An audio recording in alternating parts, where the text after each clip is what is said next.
Então, vamos lá.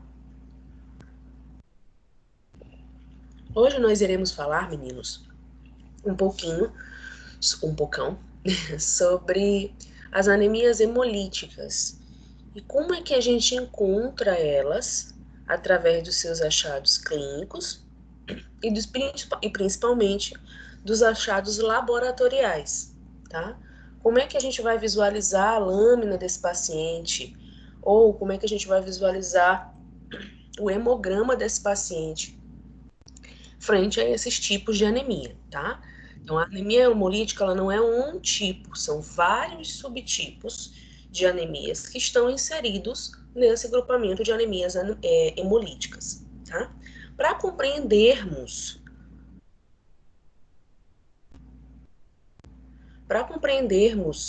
o processo relacionado às anemias hemolíticas, nós precisamos entender primeiramente o ciclo do eritrócito. Então, o ciclo do eritrócito, a eritropoiese, a gente falou bastante nas aulas, tá? Tanto nas aulas presenciais, já também nas aulas remotas. Entendemos que o ciclo do eritrócito, ele inicia pela produção desses eritrócitos na medula óssea, tá? Através da utilização do hormônio chamado eritropoetina. Então, eu só consigo ter a produção eritrocitária dentro da minha medula óssea se eu tiver uma quantidade, além de eu ter uma medula óssea, um microambiente ideal e outros fatores que a gente já falou, eu preciso ter primariamente um quantitativo ideal, um quantitativo adequado da eritropoetina, tá? Então, essa medula óssea produz esse reticulócito, que seria um eritrócito imaturo, tá? Onde a gente ainda visualiza restos do núcleo daquela célula jovem, tá? Que são fragmentos de RNA. Posteriormente, nós temos a produção desse eritrócito maduro, tá? Esse eritrócito, ele sai da medula e ele corre, então, na corrente sanguínea, tá? O tempo de meia-vida desse eritrócito, dentro da corrente sanguínea, gira em torno de 120 dias, tá? Após esse processo, nós temos, então, macrófagos específicos relacionados aos órgãos hemocateréticos, tá? Como o baço, que vão destruir esses eritrócitos velhos. O que acontece num processo relacionado às anemias hemolíticas? Nós temos hemólises por diversos fatores, tá? Onde eu vou ter a destruição precoce desses eritrócitos, tá? Então, tudo que tiver destruição eritrocitária antes de 120 dias, nós temos a hemólise relacionada aí. Quando eu falo, então, do processo de hemólise, eu levo esse paciente às anemias hemolíticas.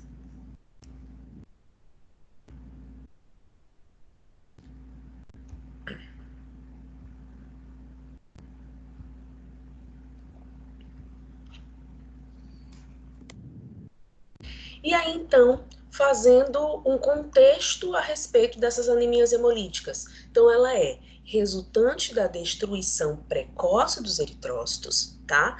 Geralmente, nós iremos visualizar nessa lâmina, no esfregaço sanguíneo, anemia normocítica normocrômica, tá? Então, você vai visualizar células com o tamanho normais e elas semelhantes umas às outras e com a coloração, o quantitativo de hemoglobina também considerado normal, tá? Só que o nosso organismo, ele é muito perfeito, gente. E diante desses quadros ele tenta se antecipar a esses processos de anemia hemolítica, tá? E o que acontece então com o nosso organismo? A forma dele de não entrar esse organismo, não deixar que esse organismo adentre uma anemia hemolítica, é através do processo de homeostasia. Então, o que é a homeostasia? É manter o equilíbrio do nosso corpo, tá? E quando eu falo de homeostasia relacionado às anemias hemolíticas, eu falo diretamente de hemostasia, tá? Como é que acontece esse processo homeostático no nosso corpo para que esse paciente não entre principalmente a um quadro de hipóxia, tá? Que é o principal fator relacionado às anemias hemolíticas, tá? O nosso organismo, ele trabalha, então, por mecanismos de compensação desse organismo. Como é que ele faz esse processo de compensação?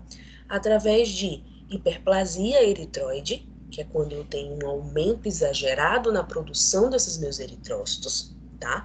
Consequentemente, eu levo à expansão da medula óssea, tá?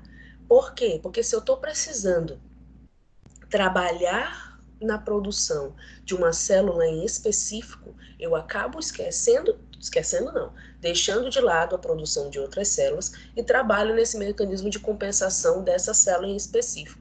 Então, eu acabo tendo um mecanismo de expansão dessa minha medula óssea, bem como a visualização a nível de corrente sanguínea de um processo chamado reticulocitose, tá?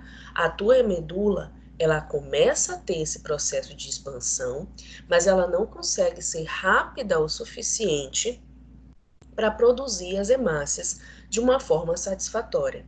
Então, ela acaba liberando para a corrente sanguínea um quantitativo maior de reticulócitos, tá? Então, na maioria das anemias hemolíticas, nós iremos visualizar no esfregaço sanguíneo uma reticulocitose, ok? Bem como nos parâmetros bioquímicos desse paciente, nós iremos visualizar um aumento da bilirrubina total, da bilirrubina indireta e da bilirrubina direta. Por que que nós iremos visualizar um aumento de bilirrubina? Porque as hemácias estão sendo destruídas. Lembra-se no processo de destruição que a gente vai ter a produção de bilirrubina, ok? Então, nesse paciente, além de eu visualizar uma reticulocitose, como parâmetros bioquímicos, nós teremos aumento de bilirrubinas.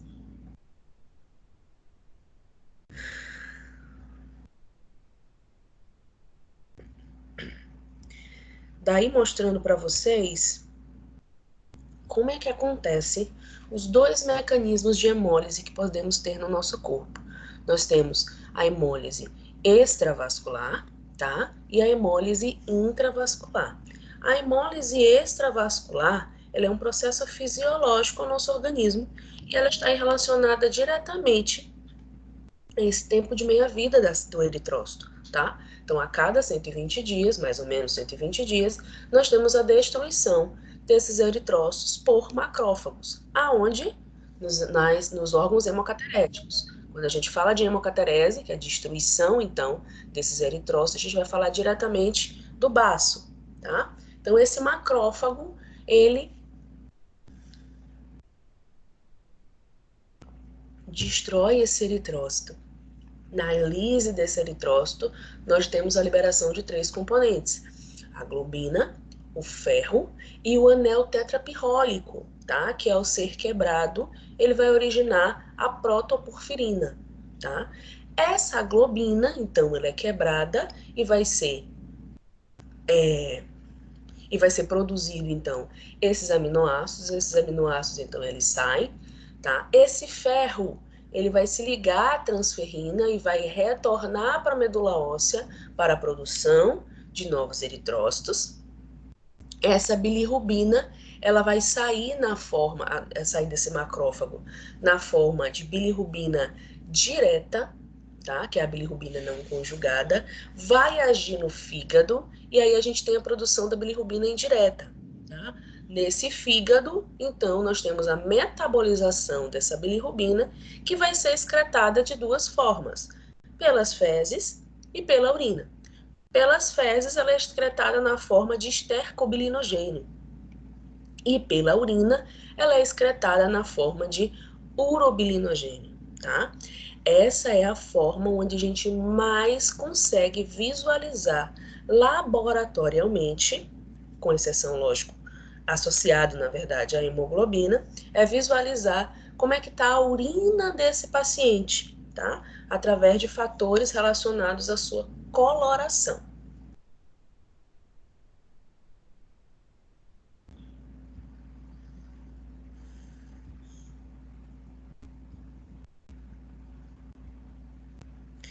E como é que acontece, então, professor, o processo de hemólise intravascular? Então, intravascular, como o próprio nome já diz, a gente tem uma hemólise dentro daquela corrente sanguínea, dentro daquele vaso, dentro daquela artéria, dentro daquele capilar, tá? Então, esse eritrócito, ele sofre por algum motivo, ou desgaste, ou trauma, ou outros mecanismos patológicos relacionados a essa hemólise, aliás, a esse eritrócito. Nós temos a lise, então, desse eritrócito. Esse eritrócito, então, vai liberar essa hemoglobina que vai ser excretada através dos nossos rins, tá?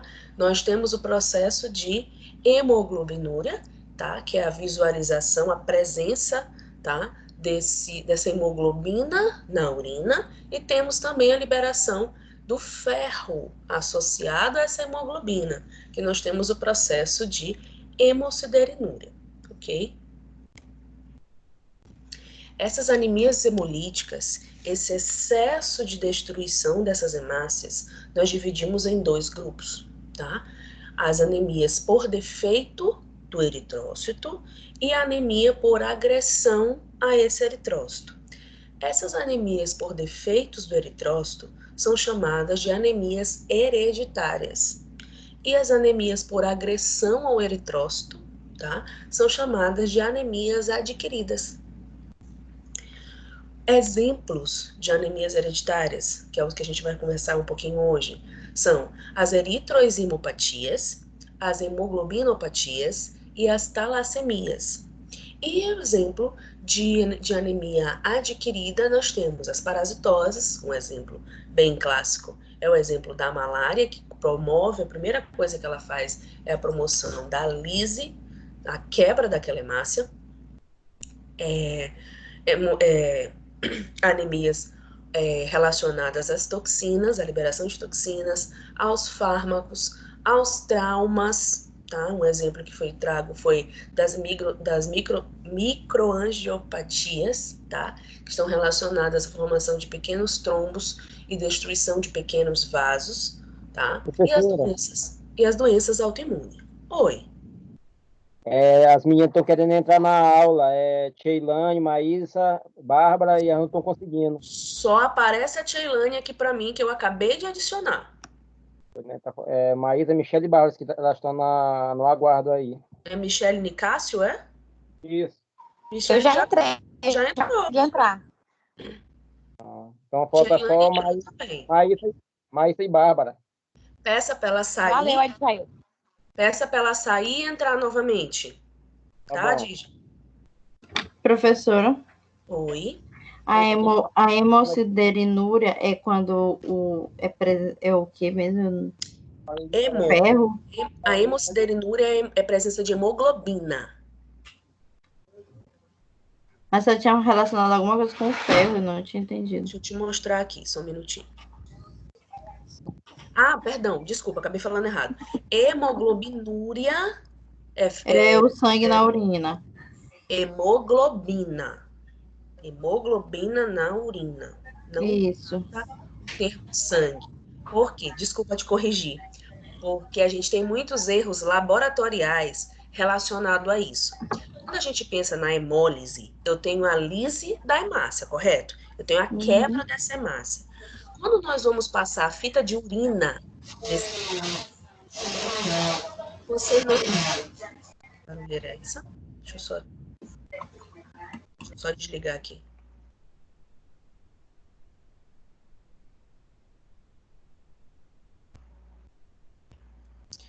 Quando você... Cadê Jesus? Deixa eu colocar aqui de novo. Maria, tá me escutando? Então, quando a gente vai passar a fita de urina... Tô escutando. Quando a gente vai passar essa fita, tá? Nesse paciente, se a gente está tendo uma anemia hemolítica, é para eu não encontrar eritrócitos, correto? Porque se eu estou tendo anemia, se eu estou tendo a lise, eu não vou encontrar o eritrócito. Então, na fita, tu vai passar a fita e vai dar hemoglobina positiva. A fita é o reagente químico que a gente faz, tá? Então, quando tu passar a fita, ele vai dar hemoglobina positiva. Porém, quando você vai fazer a leitura da lâmina desse paciente, você não vai visualizar eritrócito. Por quê? Porque houve a lise desses eritrócitos. Então, eu visualizo a hemoglobina na fita, porém, quando você vai ler a lâmina desse paciente, você não encontra o eritrócito. Então, nós já passamos por casos na liberação de resultado em que o médico ele não queria acreditar no nosso resultado. Por quê? Porque se visualiza na fita hemoglobina, a tendência deles, então, é encontrar também hemácia. E não é assim. Se esse paciente estiver voltado a uma anemia hemolítica, nós não vamos visualizar hemácias, porém, visualizaremos a hemoglobina, tá? Então, quando a gente tratar do termo hemoglobinúria, a gente não está falando de sangue, porque quando a gente pensa no sangue, a gente pensa diretamente na hemácia. Então, nós estamos tratando da hemoglobina dentro dessa urina, bem como a hemosiderinúria. Então, na hemosiderinúria, eu vou ter a visualização do ferro. Visualização não, né? Porque você vai pegar só na fita nos parâmetros bioquímicos. Você vai visualizar o ferro nessa urina, tá bom? Então, a gente tira, abomina esses terminhos e vamos para os termos mais técnicos. Belezinha? Certo, obrigada. Por nada. Cansei já. O áudio fica atrapalhando. Então, vamos voltar para onde a gente estava mesmo.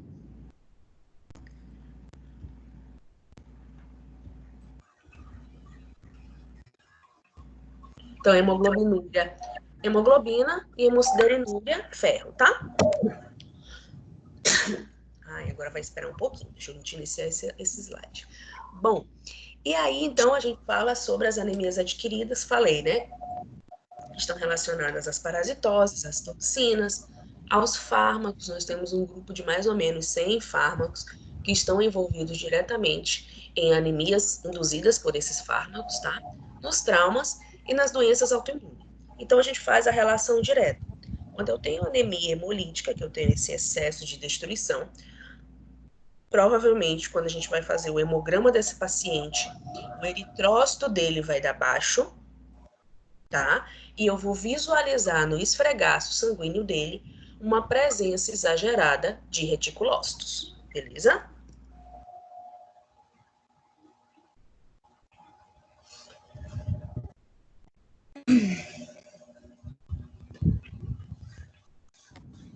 Vamos lá. Quadro clínico, o que a gente visualiza clinicamente nesse paciente, tá? Uma icterícia cutânea, então você vai ver a pele desse paciente bem amarelada, os olhos desse paciente bem amarelado, que o que promove um termo chamado esclerótica ictérica. O que é esse termo esclerótica ictérica? É quando você visualiza um aumento na concentração dessa bilirrubina indireta. Gente, a bilirrubina indireta é a bilirrubina que age, que está presente na corrente sanguínea, tá? Então, vou ter visualmente a pele desse paciente mais amarelada, tá? E os olhos desse paciente também amarelados. Esse paciente, esse quadro dessa coloração mais amarelada desse paciente está envolvido diretamente a presença da bilirrubina. O que eu posso ter ainda mais clinicamente nesse paciente? Uma esplenomegalia e uma hepatomegalia. E vocês vão observar que, se não é todas, mas são quase todas as anemias hemolíticas, nós temos uma esplenomegalia. Por que eu tenho esplenomegalia, gente? Porque é o órgão, o baço, é o órgão que faz a destruição desses eritrócitos. Se eu tenho muito eritrócito sendo destruído, eu acabo sobrecarregando esse meu baço na destruição desses eritrócitos, tá? Na excreção, na liberação desses outros componentes que vieram desse eritrócito. Então, eu acabo sobrecarregando esse eritrócito, ou esse baço. E aí, então, a gente visualiza uma esplenomegalia, tá? E, por conseguinte, uma hepatomegalia. Em casa também, como é que esse paciente vai observar? Ele vai visualizar que a sua urina, ela está mais escura. E um teste também que é muito feito também na rotina clínica desse paciente é pedir para que ele urine e não dê descarga.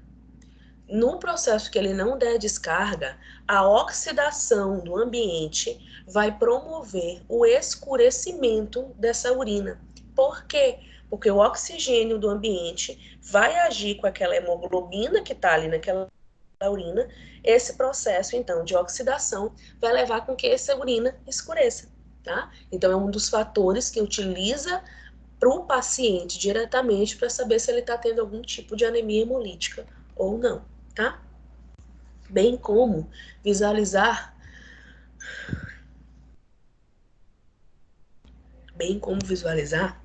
quadros de colelolitíase, tá? Que é pedra na vesícula biliar, tá?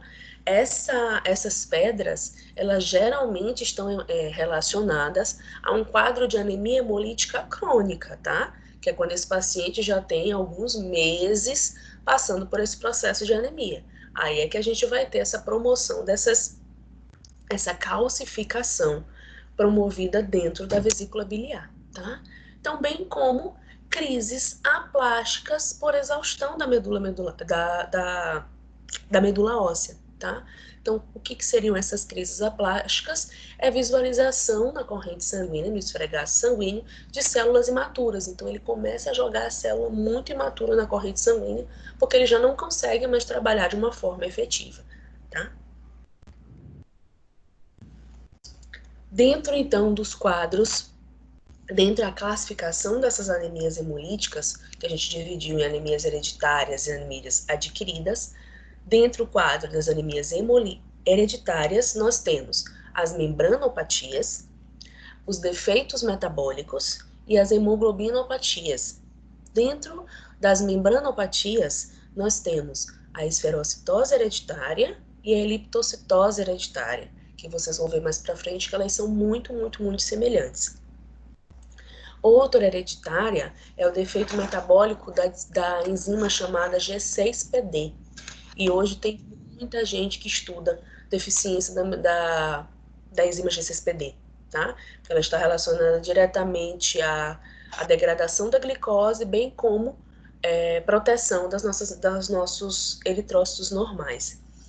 E as imunoglobinopatias, nós temos os dois grupos, quantitativa e qualitativa. Quantitativa, nós temos as talassemias, tá?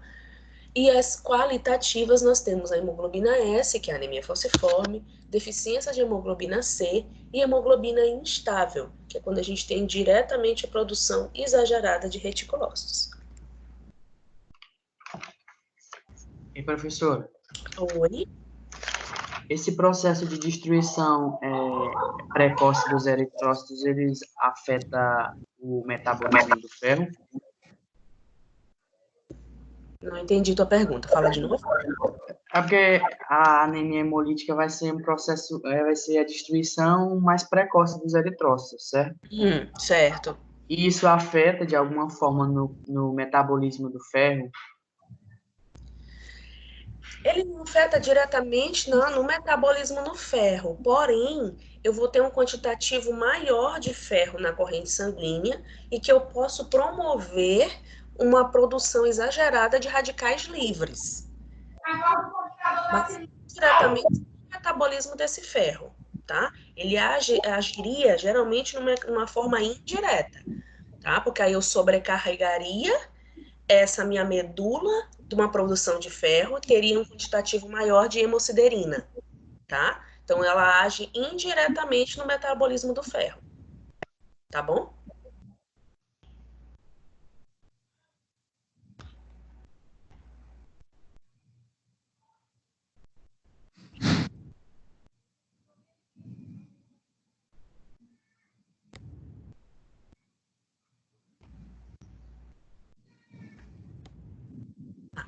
E aí falamos então do processo das anemias hereditárias, falando então um pouquinho sobre as anemias adquiridas, tá? Nós temos as imunológicas, que são as anemias autoimunes, anemia aloimune e as associadas com drogas. Tá? Com relação aos agentes químicos, nós temos substâncias domésticas, tá? Que é muito comum hoje a gente ter quadro de anemias relacionadas a substâncias domésticas. Desliguem o microfone, por gentileza. Os agentes químicos industriais, tá? Solventes, drogas e alguns medicamentos, tá? E os agentes físicos, como direto traumatismo, uma queimadura, um frio intenso, um calor intenso, ou colocação de mecanismos cardiovasculares, como stent, que também podem vir a promover casos de anemias hemolíticas, mas mais relacionadas à fragmentação eritrocitária. Tá? Professora, tem algum caso de anemia hemolítica adquirida crônica, porque por um fator crônico ou não? Anemia hemolítica por fator crônico. Porque a senhora falou assim que pode ser por conta de utilização de drogas e também de... Mas aí, Maria, quando relacionado às drogas, ela geralmente não é crônica, não. Ela é aguda mesmo. Principalmente quando é alta. Eu quero saber se tem alguma que é adquirida que pode ser um fator crônico. Só se aquele paciente já tiver uma anemia crônica, e aí pode levar à transformação para anemia hemolítica, tá? Mas com o fator droga, principalmente com o fator droga, ele é anemia aguda, tá? No excesso de droga. E quando a gente fala excesso, é uma concentração mesmo realmente alta. Não é tipo microgramas que vai te fazer levar uma anemia hemolítica, não. É quando você já usa um quantitativo de droga bem maior. Mas isso não quer dizer que uma anemia adquirida ela não possa se tornar crônica, né? Isso. Mas aí, geralmente, eles estão associados, principalmente, cadê? Nessas aqui, nas hereditárias. Tem um pouquinho em relação também. A G6PD, ela é muito relacionada também a promover uma anemia crônica.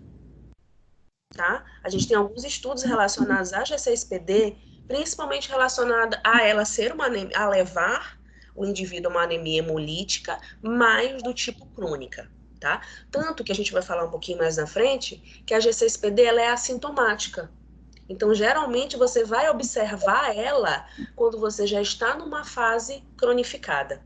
Entendeu?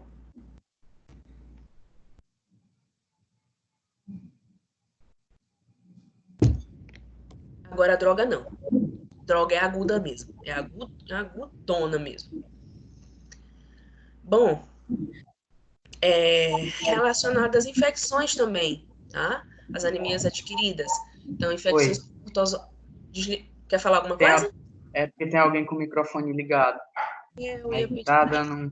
Porque eu não queria justamente abrir a página.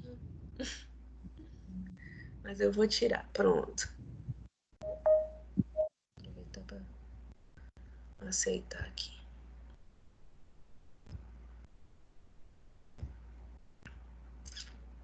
Prontinho. Então, as anemias hemolíticas adquiridas, nós temos elas por infecções, tá? Seja por protozoário, que é uma das mais comuns, é a malária. Por infecções bacterianas, nós temos a leptospirose, a streptococose. E por infecções virais, através das hepatites, tá? E por um vírusinho chamado Epstein-Barr, que é um vírus que ele é parente da família do herpes, tá? Então, eles levam a esses processos de infecções hemolíticas adquiridas, tá? Outro também relacionado às anemias hemolíticas adquiridas crônicas, tá? Todas as infecções por protozoários, por bactérias e por vírus. Geralmente, elas estão relacionadas a um processo de anemia crônica, tá? As secundárias são as hepatopatias e as nefropatias, tá? A hemoglobinúria da marcha, que é o que a gente vai falar um pouquinho hoje também, e a hemoglobinúria paroxística noturna, que tem esse nome, mas hoje não está mais relacionado a quase nada desse nome. Tá? Alguns achados laboratoriais relacionados a essas anemias hemolíticas. E aí aqui é que é o foco da nossa aula de hoje, tá? Como é que eu vou ver laboratorialmente, como é que eu vou conseguir compreender que esse paciente está passando por um processo de anemia hemolítica, tá? dos primeiros pontos é o aumento da bilirrubina, seja ela direta, seja ela indireta, tá? Então, o que os médicos pedem? O que nós, bioquímicos, liberamos? O médico, ele pede bilirrubina total. Ele não sabe, na maioria das vezes, diferenciar uma total, uma direta da indireta. E aí, o que nós fazemos? Nós liberamos a hemoglobina, a bilirrubina total, mas também a gente acaba descrevendo bilirrubina indireta e bilirrubina direta, tá? Para facilitar a vida, para saber se essa bilirrubina ela ainda está na corrente sanguínea ou se ela já está dentro do fígado, tá? Então, eu faço a divisão dessa bilirrubina. Então, eu libero bilirrubina total, direta e indireta, sendo que nas anemias hemolíticas essa bilirrubina ela vai estar bem alta, tanto a direta quanto a indireta. O que mais nós iremos visualizar?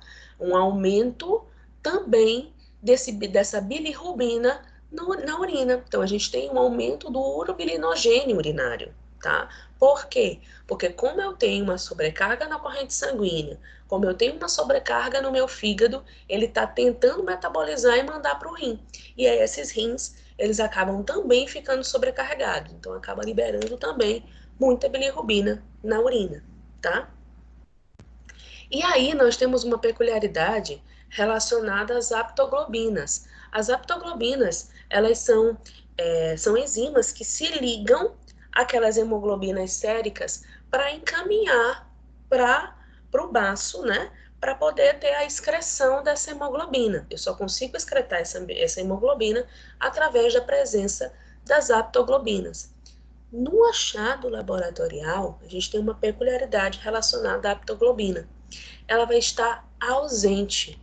Por que ela vai estar ausente? Porque o nosso organismo, ele não consegue produzir essas aptoglobinas de uma forma tão acelerada quanto a destruição dessas hemoglobinas. Então, o que acontece?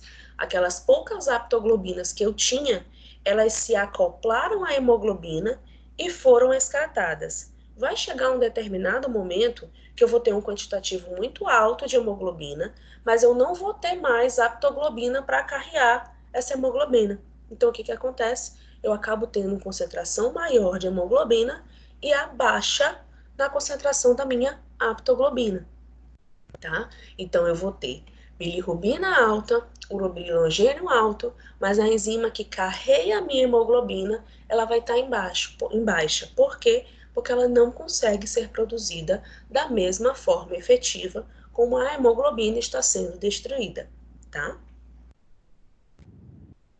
O que mais que a gente visualiza? Uma reticulocitose, que foi o que eu já falei desde o início para vocês. A medula ela não consegue trabalhar de uma forma efetiva, então acaba jogando para a corrente sanguínea um quantitativo maior de reticulócitos, tá? Gente, lembrem-se que o reticulócito, a gente não visualiza ele no esfregaço sanguíneo comum. Eu tenho que fazer a coloração pelo azul de Cressil para poder eu visualizar esses reticulócitos, tá?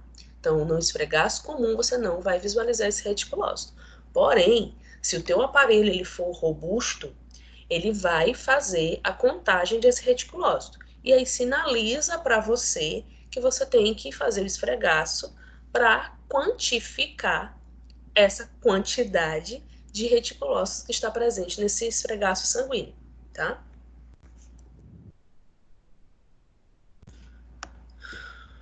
Cadê? Não tinha uma pessoa querendo entrar?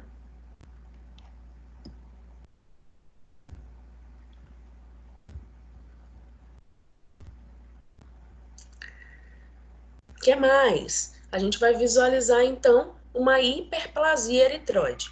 Agora sim, eu até não colocaria essa hiperplasia eritroide como um achado laboratorial direto, porque isso aqui você só vai ver se você fizer uma punção medular, tá? No achado laboratorial comum, a gente não faz punção de medula. Então, você não vai visualizar na rotina se esse paciente está tendo uma hiperplasia eritroide, só se você fizer uma punção dessa medula, tá? Mas o que seria essa hiperplasia eritroide, então, é a sobrecarga da medula óssea na produção dessa célula, dessa linhagem mieloide e especificamente na produção dos eritrócitos, tá? Então, eu vou ter uma produção aumentada dos meus eritrócitos, em contrapartida, eu tenho uma diminuição de toda a outra linhagem mieloide, ok? Vamos visualizar também uma eritropoiese extramedular. Então, a gente também tem os outros órgãos hematopoéticos, que não é só a medula. Então, a gente vai ter também o aumento desses órgãos hematopoéticos devido ao aumento dessa hematopoiese, tá? Por conta da medula óssea. Então, eu tenho ali fígado também trabalhando de uma forma muito exagerada, o que leva à promoção de uma hepatoesplenomegalia, tá? Outros achados laboratoriais, e aí a gente já vai para o esfregaço novamente, tá? Você vai visualizar nesse esfregaço uma pecilocitose ou uma poiquilocitose, que é o quê? É a presença de várias formas desses nossos eritrócitos, tá?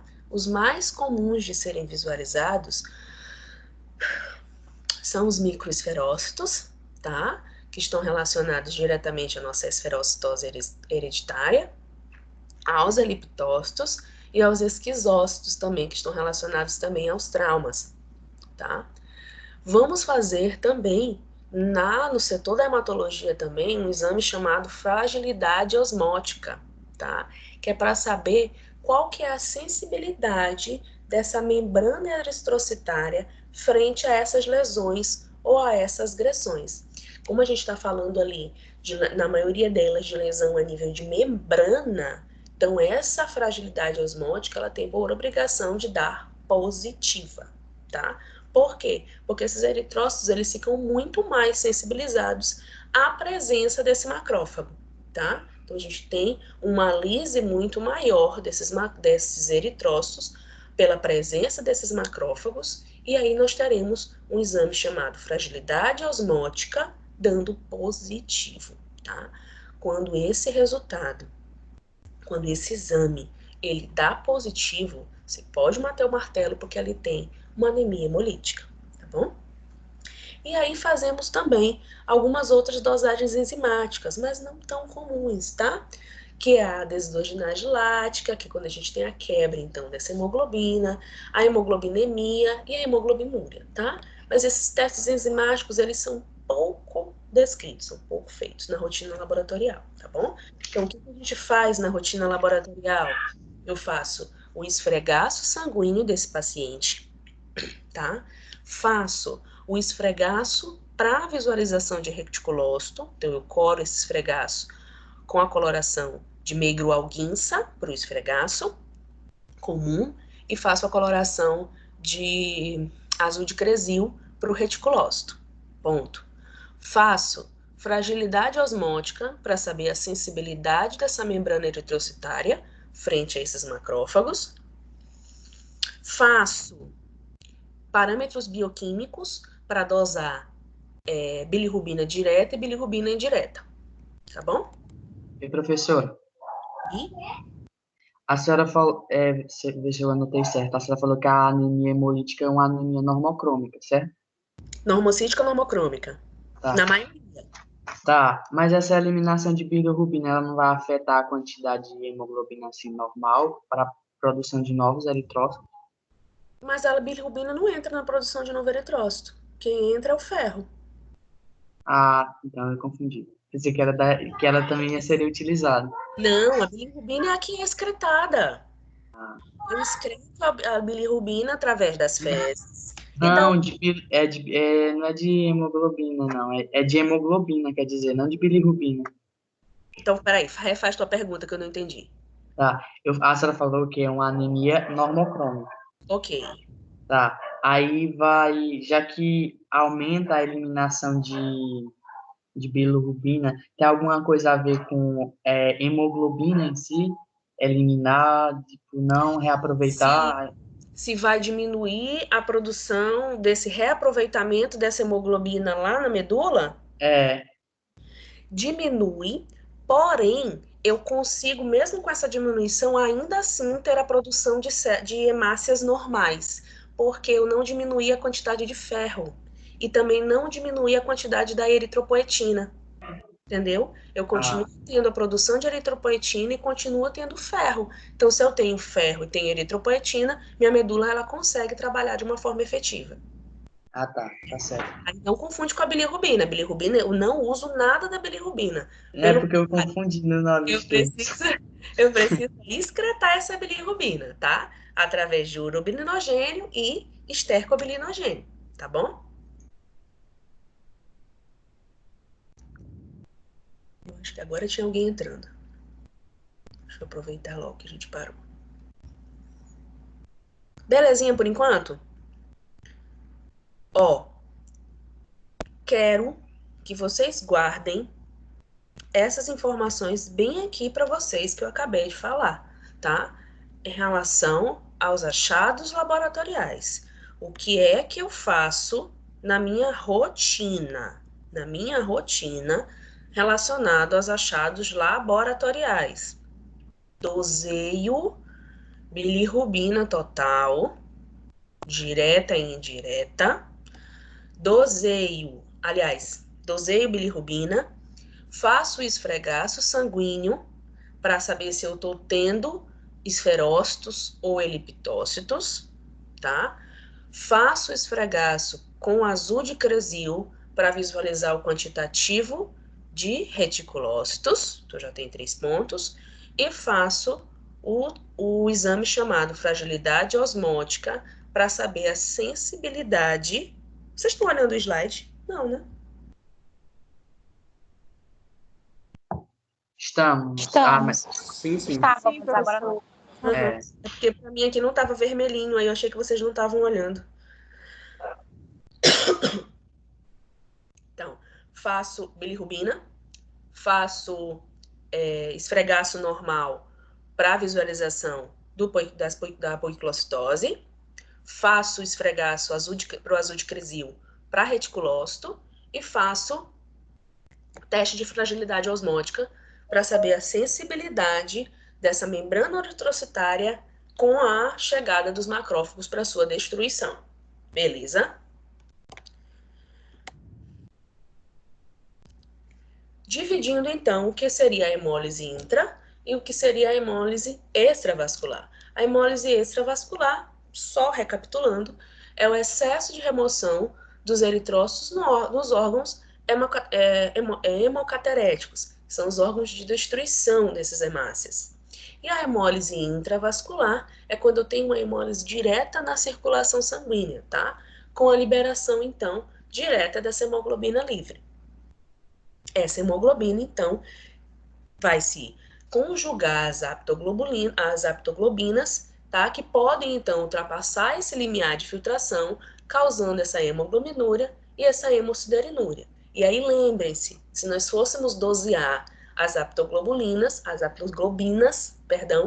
elas estariam negativas. Por quê? Porque por conta do excesso de destruição, por conta do excesso dessas hemoglobinas, nós teremos também uma diminuição dessas aptoglobinas. Nessa urina, a hemoglobina, então, quando exposta ao oxigênio do ambiente, pode sofrer oxidação e causar o escurecimento. Foi o que eu falei ainda agora para vocês, que é o teste que a gente faz com o paciente ainda dentro de casa, tá bom?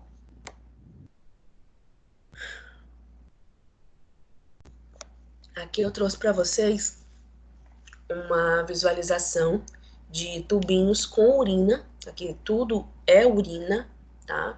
Os graus de hemólise e como é que a gente faz no setor da triagem para aceitar ou rejeitar essa amostra, tá?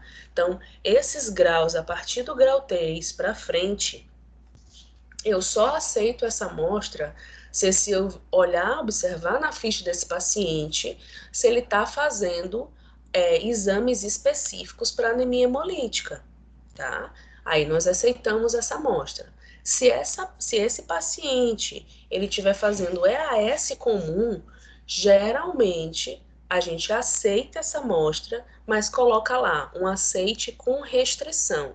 Para quê? Para sinalizar para o bioquímico do setor da urinálise que nós observamos essa urina e nós queremos que esse bioquímico ele esteja mais carinho na hora de liberar essa amostra, para observar com o exame dele, ou seja, a amostra laboratorial frente à clínica desse paciente para saber se ela é compatível ou não, tá? Então, urina normal seria a nossa urina 1, tá? Que é uma urina quase transparente. E a urina 2, que a gente chama de urina amarelo-ouro. Essas ainda são as urinas aceitáveis. A partir daqui, você tem um grau de hemólise acentuado. E isso é muito nítido pela coloração dessa urina, tá? Então, aqui você consegue visualizar essa urina bem avermelhada. Essa urina, após a saída dessa urina do organismo e aí em contato com o oxigênio do ambiente, essa urina ela começa então a escurecer, tá? Ficar uma coloração mais âmbar.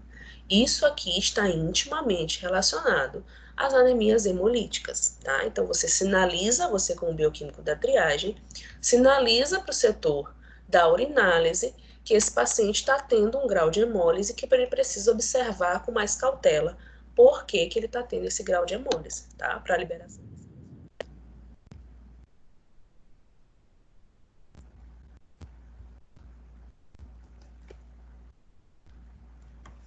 Próximo. Bom, e aí falando um pouquinho sobre cada tipo em específico, a gente vai começar falando sobre as membranopatias. Relacionadas às membranopatias, nós temos de dois tipos: a esferocitose hereditária e a eliptocitose hereditária. Eu coloquei elas aqui juntas, gente, porque com relação à patogênese e o aspecto clínico, elas são muito semelhantes. Então, o que seria essas duas membranopatias?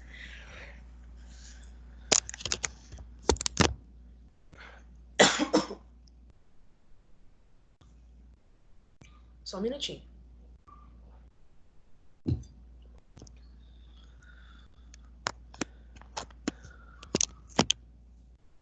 Então, elas são muito semelhantes, tá? Tanto a esferocitose quanto a eliptocitose, tá? Então, o que seria a patogênese? Como é que é feita, então, essa membranopatia? Ela é um defeito na síntese das proteínas que estão relacionadas ao citoesqueleto e à membrana plasmática desse eritrócito, tá? Então, eu não consigo ter uma conformação direta entre o citoesqueleto e essa membrana, tá?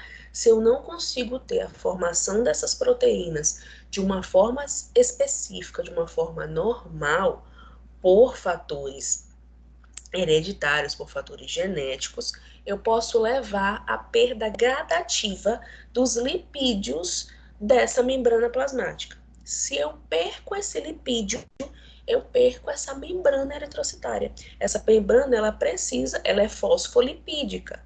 Então, ela precisa, além da camada de fósforo, ela precisa também da camada lipídica. Se eu não tenho lipídio, eu perco essa estrutura dessa membrana eritrocitária.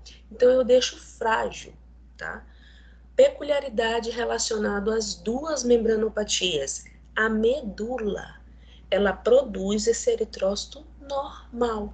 Porém, esses lipídios, eles são perdidos gradativamente nesse tempo de meia-vida desse eritrócito dentro da corrente sanguínea, tá? Só que ela não consegue ficar efetiva nos 120 dias, que era o tempo normal de vida.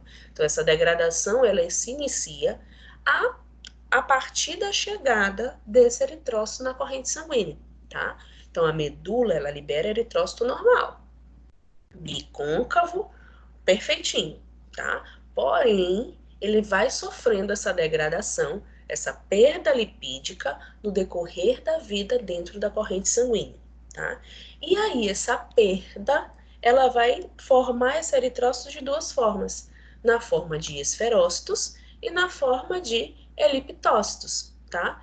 E que, por consequência, por conta dessa fragilidade dessa membrana, vão ser destruídos bem mais rapidamente pelos macrófagos dos órgãos de destruição eritrocitária, tá?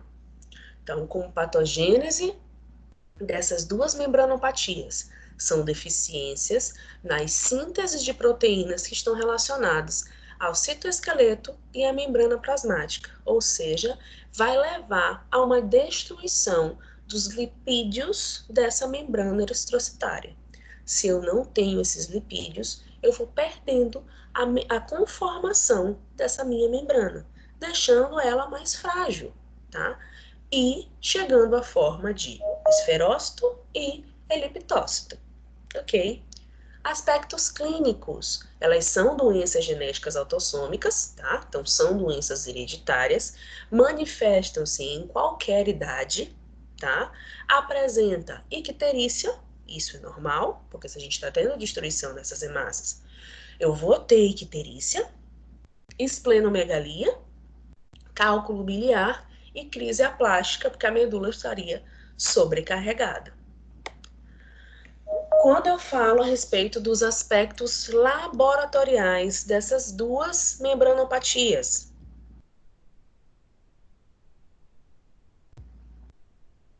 gente, eu já coloquei.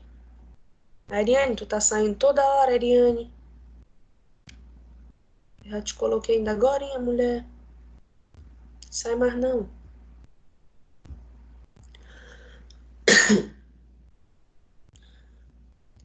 Bom, com relação aos achados laboratoriais, como é que a gente vai conseguir chegar ao diagnóstico dessa paciente de uma anemia hemolítica do tipo membranopatia, tá? Você vai visualizar a anemia, então você vai visualizar na série vermelha essa queda, tá? Bem como vai visualizar um reticulócito que ele pode subir de 5 a 20%.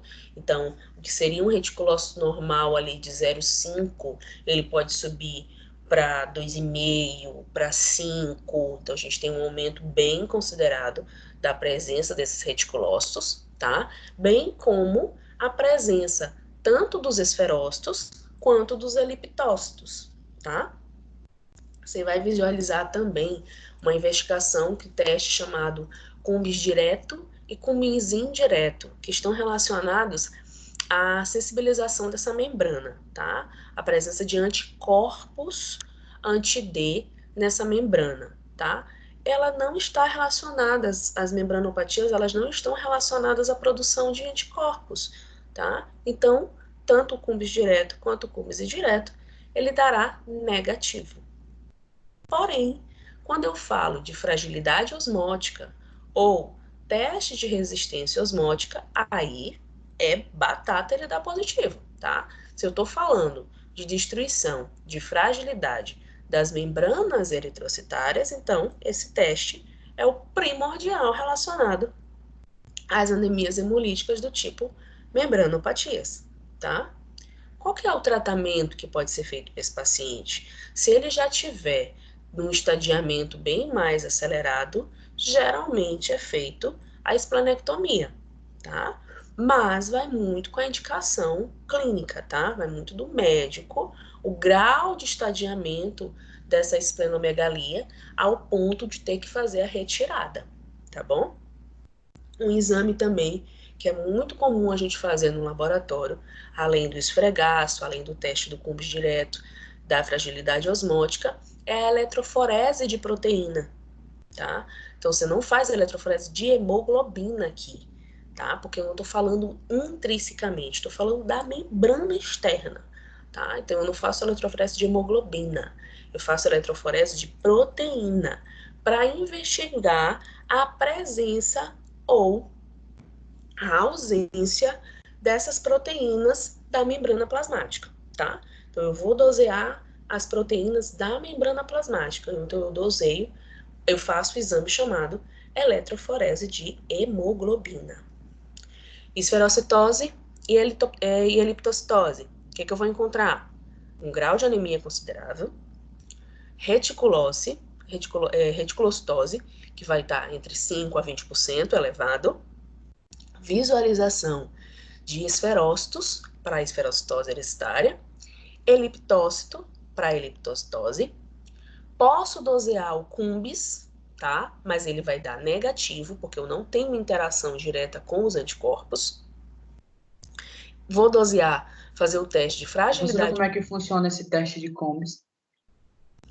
Tu colocas o sangue do paciente frente a soro, o reagente anti-D. E aí, se ele der coagulado, é positivo, se ele não der coagulado, é negativo. E a gente faz, é como se fosse tipagem sanguínea? É bem semelhante à tipagem sanguínea. Aí tu usa o anti-D, o anti-D positivo e o anti-D negativo. Entendeu? Ok. Eu acho que eu tenho reagente de Cumbis, eu acho, lá na faculdade. Eu acho que eu tenho reagente de Cumbis. A gente poderia ver, né? Também para fazer. Geralmente a gente faz o teste de Cumbis junto da tipagem sanguínea, né? Para ver se tem reação cruzada entre o sangue do paciente, ou o sangue da mãe, com o sangue do bebê, tá? Então é bem simples, né? Você quer uma coisa mais. Não, é muito simplesinho. Ele vai coagular ou não, igual na tipagem sanguínea. Coagulou, a gente tem sensibilidade dos anticorpos. Eu tenho produção dos anticorpos anti-D. Não coagulou, não tenho produção de anticorpos anti-D. Entendeu? É bem simplesinho, gente. Aqui, sabe, de todos esses exames que a gente já falou até agora, o mais difícil é a eletroforese de proteína, tá? Porque fazer esfregaço é tranquilo, o teste de Cumbis também é tranquilo, o teste de resistência osmótica também é um pouquinho mais complicado, porque ele demora um pouquinho mais e é feito no aparelho, tá? E a eletroforese de proteína, mas os outros dois, eles são bem tranquilos, tá? Diagnosticar as anemias hemolíticas hoje, ela não é assim tão difícil, não, tá bom? Exige um estudo, porque elas se assemelham muito, tá? Então, você precisa... eu, particularmente, trabalho com fluxograma, porque como elas são muito semelhantes, tem um detalhezinho que diferencia uma da outra, tá bom? Bom, essa imagem eu trouxe para mostrar para vocês como é que fica o esfregaço desses pacientes, tanto com esferócitos quanto com eliptócitos, tá? Então, aqui, ó, os esferócitos, bem bonitinhos. Aqui eu já não colocaria ela como uma normocítica, normocrômica, porque a gente já tem uma diferença aqui no RDW, olha o tamanho dessa hemácia, quando eu comparo a presença dos esferócitos, tá? E na segunda imagem nós temos a visualização dos eliptócitos, que coisa mais linda, tá? Não são todas as hemácias que terão essa conformação, tá? Porque senão esse paciente entraria a óbito a qualquer momento, tá? Mas são algumas hemácias que foram sensibilizadas, tá? Bom, vamos falar de uma enzimopatia, e que é a enzimopatia mais comum, tá? Que é a deficiência da glicose 6-fosfato desidrogenase. Esse nome todinho você pode falar assim, deficiência de G6PD. Eu acho que tem alguém para entrar, tem.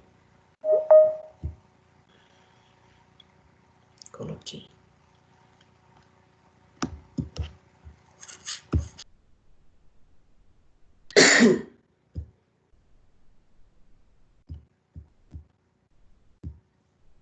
Gente, hoje a gente tem muito trabalho relacionado à deficiência da G6PD, não só para as anemias hemolíticas, mas também a fatores relacionados ao metabolismo e à degradação da glicose, tá?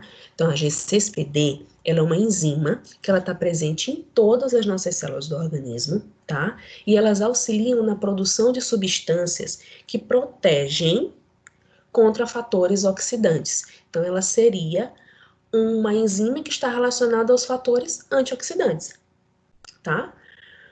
Essa deficiência na G6PD, ela torna esse eritrócito muito mais suscetível ao estresse oxidativo. Se eu faço com que esse eritrócito sofra estresse oxidativo, o que vai acontecer com esse eritrócito? Ele vai ser lisado, ele vai ser quebrado, tá? Então, o fator aqui não foi relacionado à membrana propriamente dita, mas à deficiência de uma enzima que auxilia nos fatores antioxidantes, tá? Então, a G6PD é uma enzima que está presente em todas as células, mas quando eu falo de eritrócitos, ela protege esse eritrócito contra agentes oxidantes. Aspecto clínico da G6PD, na maioria das vezes, é assintomático. esse paciente, ele nem sabe que ele tem deficiência de G6PD. Como é que ele vai saber que ele tem esse tipo de anemia? Geralmente é quando ele sofre um trauma, tá? Então ele teve uma lesão, ele teve qualquer outro distúrbio e acabou se descobrindo que ele tinha esse tipo de deficiência, tá? Essa deficiência, ela pode levar à formação de uma anemia hemolítica, como também pode não mexer com esses mecanismos. Ele deixa a falta dele, deixa esse eritrócito mais suscetível, mais vulnerável, porém, se você fizer a utilização de medicamentos, ele fica lá quietinho, não acontece nada com aquele organismo, tá? Não tem a produção da anemia hemolítica, tá? Então, além do aspecto clínico relacionado à não visualização, a ser assintomático, a gente tem essa deficiência de G6PD relacionada às anemias hemolíticas agudas, tá? Em resposta a esse estresse oxidativo de uma forma brusca, tá? A anemia causada por hemólise intravascular e a anemia autolimitada, que é quando eu tenho a produção de eritrócitos, porém eu tenho uma produção ainda maior de reticulócitos, tá? Então, esses reticulócitos, eles possuem essas enzimas, mas num quantitativo bem pequeno. Deixa eu mostrar para vocês visualmente como é que acontece essa deficiência da G6PD. A G6PD, então, ela é uma enzima, que eu acabei de falar de vocês, que ela está relacionada, então, diretamente na quebra da glicose, tá?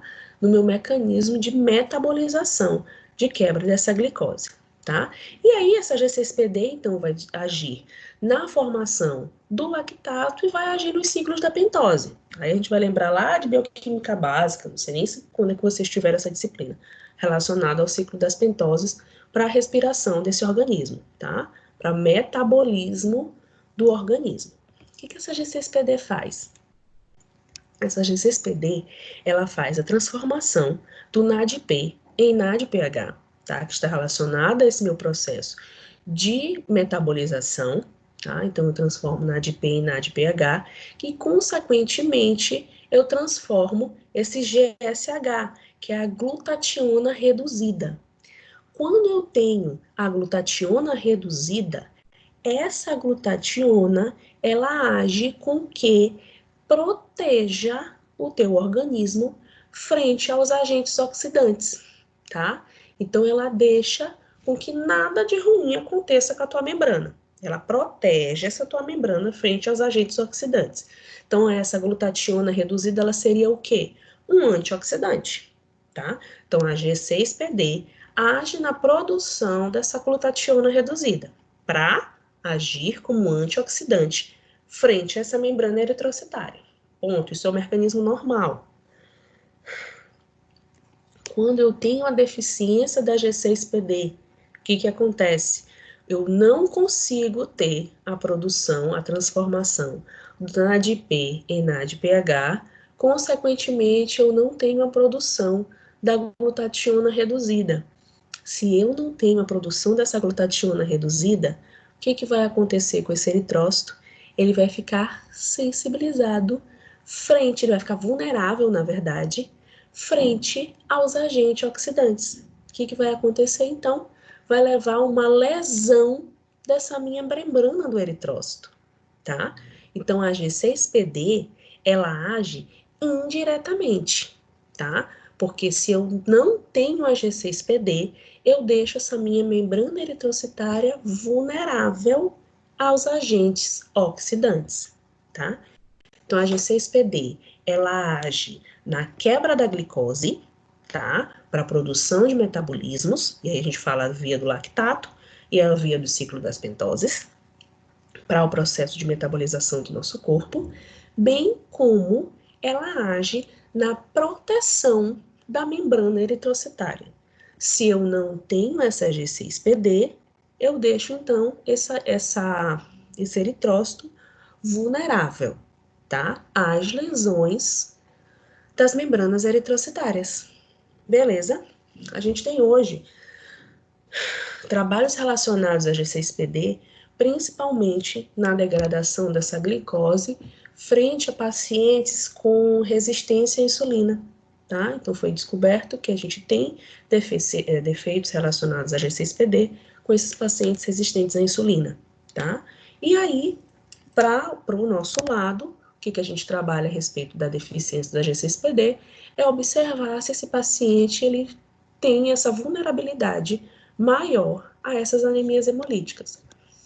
Como é que eu faço para saber se esse paciente possui uma anemia hemolítica relacionada à deficiência da G6PD?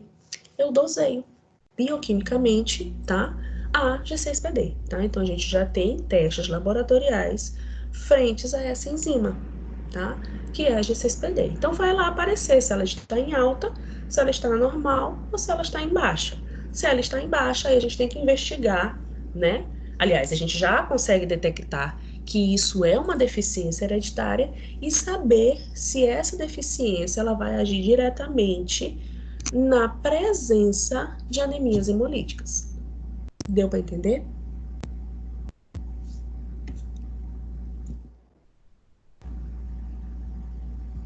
Maricota, entendeu, Preta?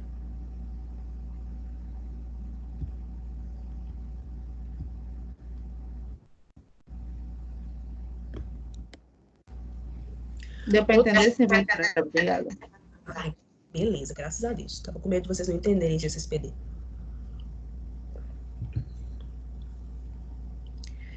É porque os livros, elas explicam a G6PD de uma forma muito complicada.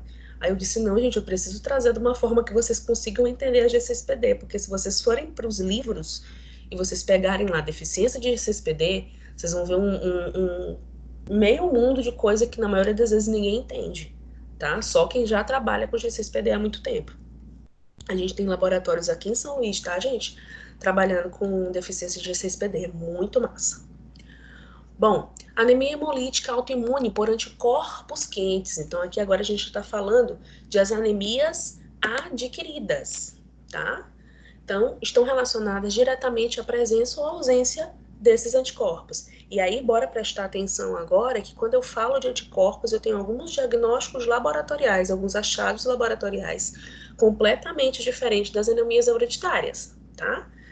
Então, anemia hemolítica autoimune por anticorpos quentes são causadas por anticorpos que o próprio organismo, né, produz contra os seus próprios eritrócitos, tá? O diagnóstico é diretamente fazendo o teste de Cumbis, tá? Então, aqui, Jefferson, vai aparecer o teste de Cumbis, tanto direto quanto indireto positivo, tá? Por quê? Porque é uma sensibilização de anticorpos. Quando eu falo de teste de Cumbis, eu falo diretamente da produção de anticorpos. Então, esse teste ele vai dar positivo. Então, eu já sei que tem ali alguma coisa acontecendo com esse paciente relacionada aos seus anticorpos. Ponto. Você pode observar uma anemia mais severa, tá? Mas é muito inconstante. Geralmente, eu posso ter um RDW um pouquinho aumentado, mas geralmente nelas a gente vai ter uma normocítica normocrômica, tá? Com esplenomegalia. E ela pode ser considerada, ela pode ser secundária também a alguns outros fatores, como utilização exagerada no tratamento com metildopa, que deixa esse organismo, deixa essa membrana eritrocitária muito mais sensibilizada, tá? Frente a esse tratamento com metildopa, então ele acaba deixando essa membrana mais sensibilizada e a qualquer momento ela pode ser lisada. Outras doenças, na púrpura trombocitopenia idiopática, tá? Que você pode falar na rotina só o nome púrpura, que é quando a gente tem um aumento no quantitativo maior de plaquetas também, tá? Na púrpura, eu também tenho essa sensibilização da minha membrana eritrocitária. E uma das doenças... Professora, então a utilização da metildopa, ela afeta também essa enzima G... A enzima que você estava explicando ainda agora? Sim. Sim, mas a gente não classifica ele lá na G6PD. Tu colocas aqui por anticorpos por conta dessa sensibilização na produção de anticorpos. entendeu? Mas ela é, sim, também relacionada a GCSPD, certinho, tá? E uma das doenças mais conhecidas relacionadas às autoimunes é o lúpus, tá? Então, geralmente, esse paciente, ele é sensibilizado por conta já da presença desses anticorpos e acaba promovendo essas anemias hemolíticas, tá? O paciente com lúpus, ele precisa tomar muito cuidado, porque essas anemias hemolíticas, elas acabam sobrecarregando os rins, e esse paciente acaba tendo que entrar num processo de... Ai, meu Deus, como é o nome que a gente faz lá no rim? Hemodiálise, tá? Acaba sendo levado a processos de hemodiálise. Esses pacientes com lúpus, justamente por conta dessa presença exagerada desses anticorpos, da produção exagerada desses anticorpos, que acaba promovendo a lise dessas membranas, chegando, então, a uma anemia hemolítica. Aí chegou nessa anemia hemolítica e eu vou ter, então, uma quantitativo exagerado de hemoglobinas e aí sobrecarrega os meus rins, tá? Para excreção. Alguns aspectos clínicos que devem ser feitos para esses pacientes é a suspensão dessa substância. Então, se ele está fazendo uso da metildopa, ele deve fazer o processo de parada desse medicamento, tá? Alguns alimentos ou fármacos que podem levar a essas crises hemolíticas, ele também precisa ser retirado. Evitar nesse paciente a transfusão sanguínea, tá? E é muito complicado, então, tratar esse paciente com lúpus, porque dependendo do grau do estadiamento dessa anemia hemolítica, ele vai precisar de uma bolsa de sangue, só que ele não pode receber a transfusão. Porque se ele recebe a transfusão, ele vai estar ativando ainda mais a produção desses anticorpos. Então, tu imagina qual é o sofrimento desses pacientes que adquiriram o lúpus, tá? Então, é bem complicado o tratamento dele por conta disso. Ele precisa fazer a transfusão, mas ele não pode fazer a transfusão por conta do aumento da produção desses anticorpos, tá? Aí acaba tendo nesse paciente um aumento da diurese, tá? Ele acaba excretando, urinando muito mais, e aí você vai visualizar nessa urina achados hematológicos bem severos, a hemoglobina vai estar bem alta, tá? Aos achados laboratoriais, então, no esfregaço sanguíneo, você vai visualizar uma esferocitose com esquizócitos. O cumbis desse paciente, tanto direto quanto indireto, ele vai dar positivo. A gente tem uma sensibilidade maior à produção desses anticorpos. Vai visualizar uma icterícia, tá? Com a esclerótica. Bilirrubina total, direta e indireta, também vai estar aumentada. Como achado clínico nesse paciente, e o que mais acontece nos pacientes com lúpus, é a esplenomegalia, junto com hepatomegalia, que eu acabei nem colocando aqui para vocês, mas a gente tem esplenomegalia e hepatomegalia. O tratamento foi o que eu falei ainda agorinha, eliminar o agente causal, e na maioria das vezes, esses pacientes, eles entram com medicamentos imunossupressores, tá? Bem como os corticoides, tá? E aí, dependendo desse paciente, a gente vai ter ou não uma esplenectomia, tá? Que é a retirada.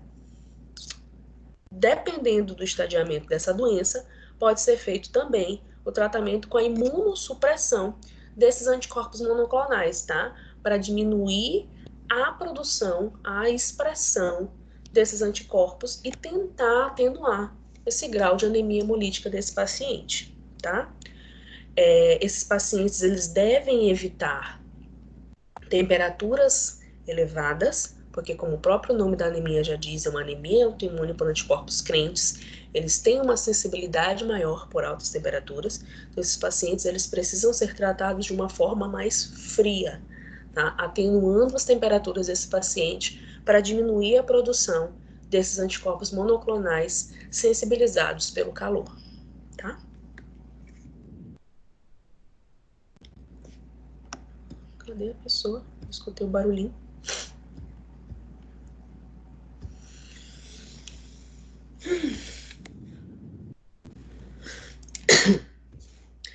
Nós temos também a anemia hemolítica autoimune por anticorpos frios. Essa é uma anemia muito comum também da gente visualizar no laboratório de análises clínicas, tá? Na época que eu trabalhei no laboratório, Eu vi bastante paciente com autoimune por anticorpos frios, tá? Também é a sensibilização maior desses anticorpos, tanto IgM quanto IgG, tá? Esse IgM monoclonal, ele leva principalmente a síndrome da hemoglutinina fria, ou associada às doenças linfoproliferativas. Quando é que a gente sabe que ele está relacionado a esses anticorpos frios? Geralmente, quando esse sangue desse paciente ele chega no laboratório, ele já chega como se fosse cheinho de coágulos, tá? Esses coágulos, eles não são coágulos verdadeiros, eles são coágulos relacionados à diminuição da temperatura. Esse paciente, ele saiu de uma temperatura do corporal, esse sangue do paciente saiu da temperatura corporal dele e acabou entrando na temperatura ambiente, que dentro do laboratório é uma temperatura fria. O laboratório tem que ter baixas temperaturas, por conta dos aparelhos, né? E aí ele acaba sendo sensibilizado. Então, você visualiza essa amostra sanguínea desse paciente como se fosse cheia de coágulos, tá?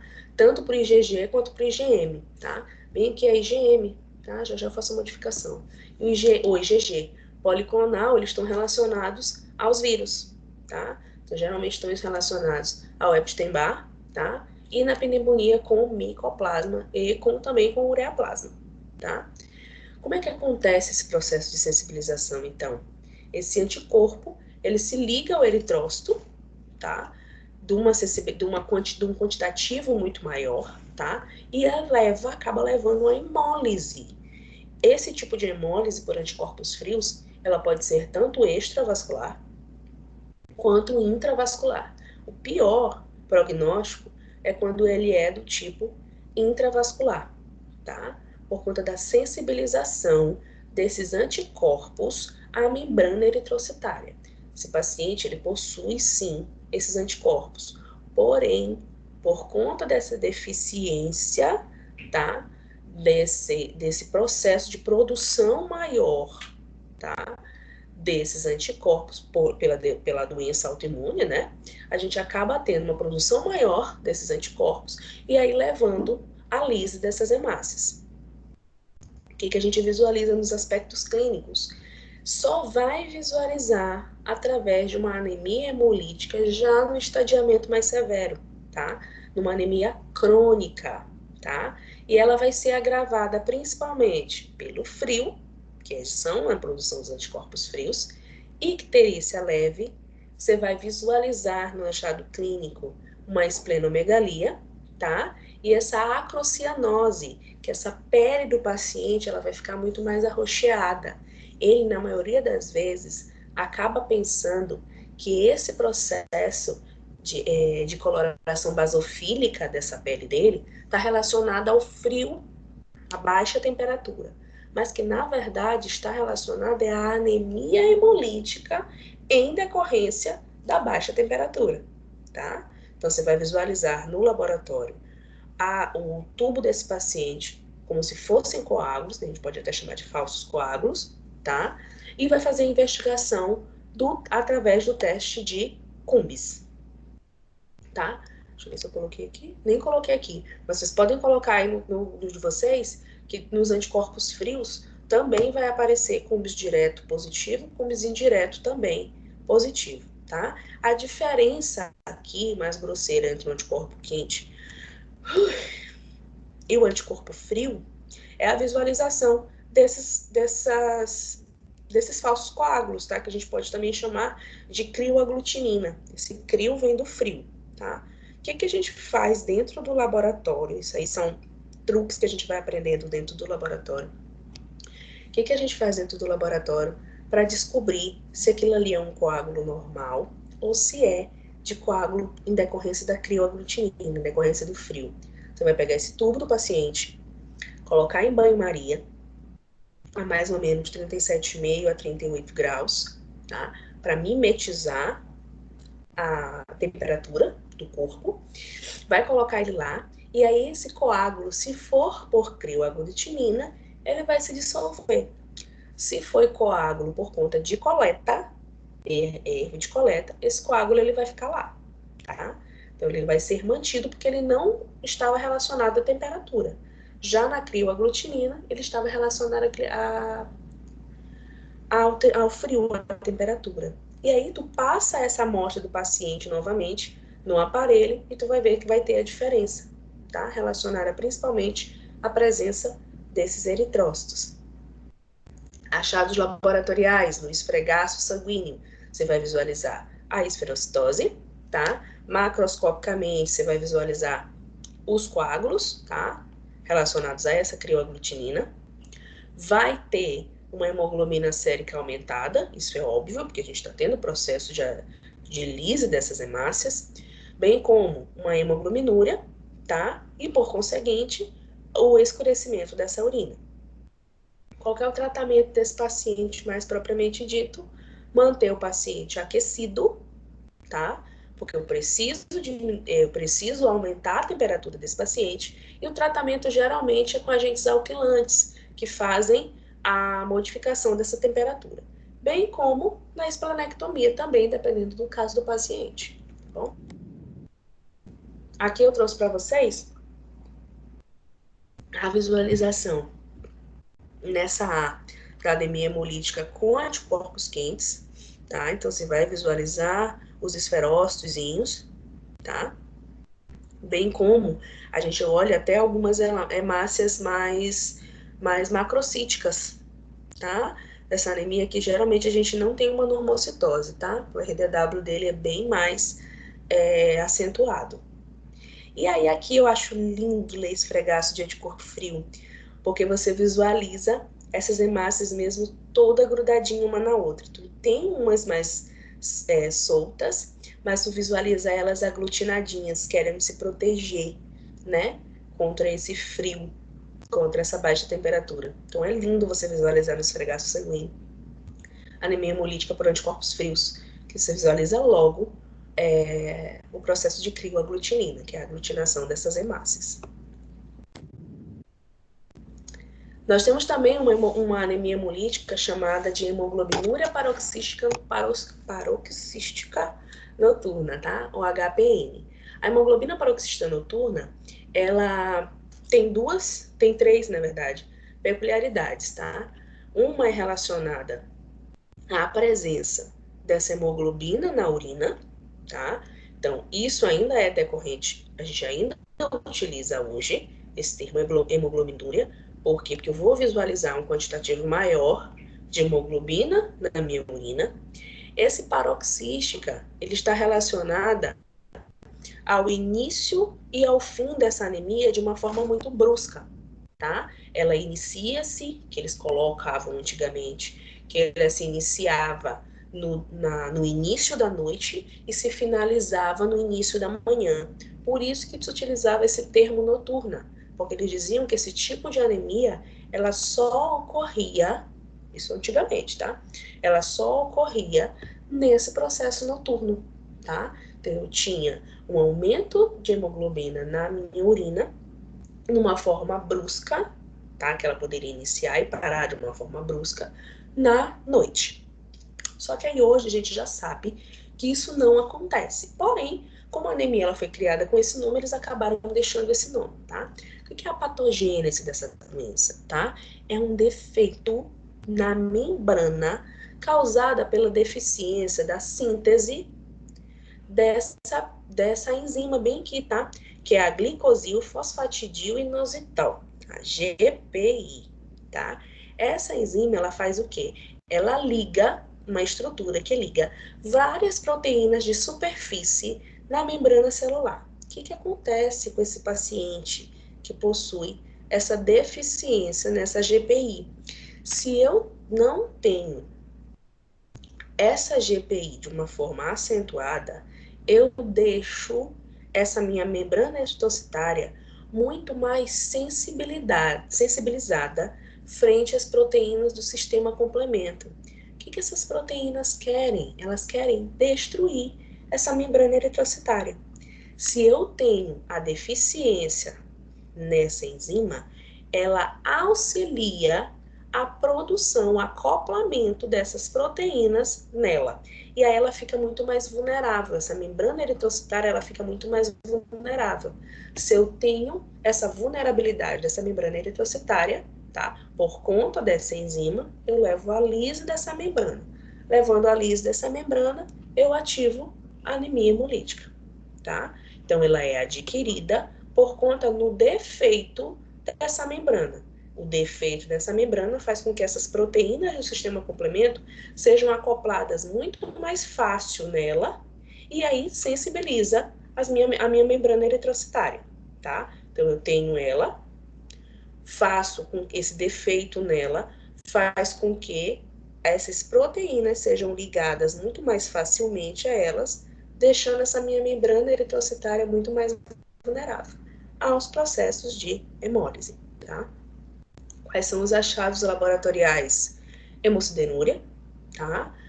Vai ter também uma ferropenia, tá? Bem como formação de trombos, tá? O tratamento geralmente é feito, então, com anticorpos monoclonais, para quê? Para bloquear essas proteínas do sistema complemento, tá? Para que eu não venha a acoplar essas proteínas na GPI e não venha sensibilizar essa membrana, tá? Então, a hemoglobinúria paroxística noturna está relacionada à deficiência na enzima GPI, que facilita a entrada desse sistema complemento a alisar essa membrana eritrocitária, tá? Bom, a anemia hemolítica aloimune, tá? A patogênese dela é incompatibilidade sanguínea. Então, essa anemia hemolítica autoimune geralmente acontece no RM, tá? Por conta de diferença de tipo sanguíneo da mãe para o bebê, tá? Esse tipo de incompatibilidade sanguínea, ela pode levar a uma patologia chamada eritroblastose fetal, que hoje em dia está muito, muito, muito comum, e levar também à doença hemolítica do recém-nascido, a anemia hemolítica do recém-nascido, tá? A eritroblastose fetal, ela geralmente acontece no decorrer da gestação, quando o sangue da mãe é um tipo sanguíneo e quando o sangue do bebê é do outro tipo sanguíneo, como se o bebê tivesse puxado para o pai, tá? Isso é muito comum acontecer e a gente visualiza quando esse bebê nasce. Se ele nascer sem nenhum distúrbio, ele vai vir com pelo menos icterícia, tá? Então, você vai fazer a dosagem no PCR desse menino, desse bebê. Ela vai estar bem alto o PCR, porque ele está sofrendo processo inflamatório ali. Falando no modo mais geral, essa diferença na tipagem sanguínea faz com que o organismo da mãe ele fique sensibilizado. Então, eu tenho a produção de anticorpos contra aquele antígeno. Tá? Se esse organismo fica mais sensibilizado, a tendência dele é o quê? É querer destruir aquele antígeno, tá? Então, geralmente, ele causa deformações naquele bebê, tá? E de graus mais leves pode levar só uma icterícia, tá? Que é a destruição da corrente sanguínea desse bebê liberando bilirrubina, tá? Então, você vai visualizar nesse paciente PCR alto, bem como vai visualizar a bilirrubina total, direta e indireta, extremamente alta, tá? E, visivelmente, clinicamente, a icterícia nesse bebê, tá bom? Em graus mais severos, pode levar à doença hemolítica do recém-nascido. Então, ele fica por muito tempo nesse processo de anemia hemolítica, tá? Dependendo do bebê, ele precisa fazer transfusão sanguínea, tá? Para retirada desses anticorpos que foram produzidos pela mãe, tá bom? Nós temos também a anemia hemolítica induzida por fármaco, tá? Ah, sim, só voltando aqui na anemia hemolítica autoimune. O que a gente vai visualizar como achado laboratorial? PCR alto, tá? Bilirrubina, geralmente a gente não faz esfregaço sanguíneo nesse paciente. Tu vai visualizar PCR alto, bilirrubina direta e indireta alta, tá bom? E na anemia hemolítica induzida por fármaco, tá? Então, ele acontece geralmente na forma aguda, agudíssima, tá? Então, ocorre em reação a determinados fármacos. Nós temos mais ou menos 100 tipos de fármacos que acabam levando a essa sensibilização, tá? Na destruição dessa membrana. Está relacionada à produção dos anticorpos, mais uma vez, tá? Então, nesse paciente, ele também vai dar como positivo. Alguns desses medicamentos a gente tem penicilina, ampicilina, tem muita gente que tem sensibilização com penicilina, tá? Então, muito cuidado quando vocês forem fazer uso de penicilinas aí, nas UBSs da vida. Ampicilinas, metildopa, que hoje em dia está muito paciente fazendo utilização de metildopa, e o que é o principal, que acontece muito na nossa rotina, são a utilização de anti-inflamatórios não esteroidais, tá? Os AINES. Muita gente usa anti-inflamatório não esteroidal à torto e à direita. E aí pode acabar promovendo o aparecimento de anemias hemolíticas adquiridas, tá? Achado clínico desse paciente, uma esplenomegalia, tá? Mas esse achado clínico, ele não é imediato, tá? Vai ocorrer frente às dosagens muito altas desses medicamentos, tá? E qual que é o tratamento direto desse paciente? A retirada desse fármaco. E que a gente vai visualizar isso? Geralmente, esse paciente, ele chega no ambiente da unidade de saúde com vômitos, tá? Com diarreia, e aí ele começa a ter cefaleia, e aí entra em quadro de hipóxia, tá? Por que ele vai entrar em quadro de hipóxia, gente? Ele tá tendo ali uma anemia, tá? Tá tendo lise daquelas hemácias. Se tá tendo lise daquelas hemácias, eu entro naquele paciente com quadro de hipóxia, tá? Mostrando para vocês 3 casos de medicamentos bem comuns de serem feitos de 3 formas diferentes que induzem a essa anemia hemolítica. Então, a penicilina, esse fármaco, ele age diretamente na membrana eritrocitária, tá? E aí, quando esse fármaco ele está agindo nessa membrana eritrocitária, esses anticorpos que foram produzidos por conta da presença desse fármaco acabam sendo sensibilizados. E aí eu ligo anticorpo, fármaco e eritrócito e acabo promovendo a lise desse eritrócito, direta. Então, anticorpo, fármaco, eritrócito. No processo da quinidina, no medicamento, na utilização desse medicamento, nós temos proteína plasmática atuando aí, bem como o auxílio do sistema complemento para a destruição desse eritrócito, tá? Então, esse fármaco, ele é acoplado na membrana eritrocitária, através da utilização das proteínas plasmáticas. Esse anticorpo, ele se liga, então, a esse fármaco através da membrana da proteína plasmática e é ativado pelo sistema complemento. Então, aqui eu tenho fármaco, proteína plasmática, sistema complemento. Associados a esse anticorpo, lisa essa hemácia, tá? E na metildopa, essa metildopa, ela não age a nível de membrana eritrocitária. Então, ela age a nível do citoplasma desse eritrócito, tá? Então, ele age internamente a metildopa. Bom, essa metildopa, ela sensibiliza, então, o aparecimento, a produção desses anticorpos e lisa diretamente, tá? Qual que é o mais comum hoje, desses 3 medicamentos que eu coloquei para vocês, qual que é o mais comum de acontecer? Metildopa, tá? Anemias hemolíticas através da metildopa, tá? Então, muito cuidado no médico, na prescrição, no farmacêutico, na dispensação, com relação às altas doses de metildopa. Tem muita prescrição errada aí na rotina de atenção farmacêutica relacionada à utilização de metildopa em concentrações elevadas, tá? Por fim, nós temos a síndrome da fragmentação eritrocitária e a hemoglobinuria de marcha.